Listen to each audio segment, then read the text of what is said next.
স্বামীকে খুন 2022 সালের ঘটনায় 4 জনের যাবজ্জীবন কারাদণ্ড হলো। কথা বলবো প্রতিনিধি সমীরের সঙ্গে। সমীর, 2022-এ কি ঘটনা ঘটেছিল?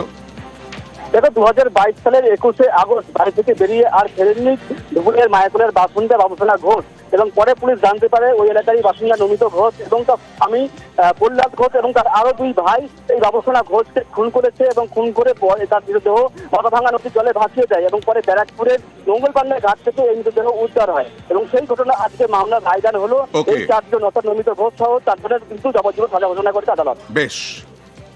প্রথমে ব্যারাকপুর পিএস একটা কেস স্টার্ট করে ওই মাথাবিহীন বডির উপরে, পরে এইটা ধুবুলিয়ার সঙ্গে কেসের সঙ্গে মার্জ হয়ে যায়। 3 জন ছেলে মেল অ্যাকিউজ ছিল, মানে মামলায় ছিল প্রসেনজিৎ, শঙ্কর এবং প্রহ্লাদ ঘোষ।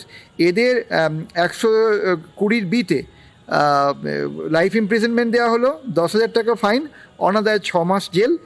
364 কিডন্যাপিংয়ের সেকশনে এদের লাইফ ইমপ্রিজনমেন্ট দেওয়া হলো, 10,000 টাকা জরিমানা, অনাদায়ে 6 মাস জেল।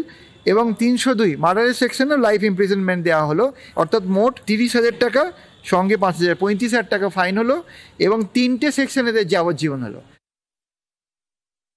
আমরা পুলিশের ওপর, উকিল বাবুর স্ট্র্যাটেজির ওপর, মানে ঈশ্বরের ওপর বিশ্বাস ছিল বিচার আমি পাবো, তা আমি পেয়েছি, আমার আত্মা শান্তি হয়েছে।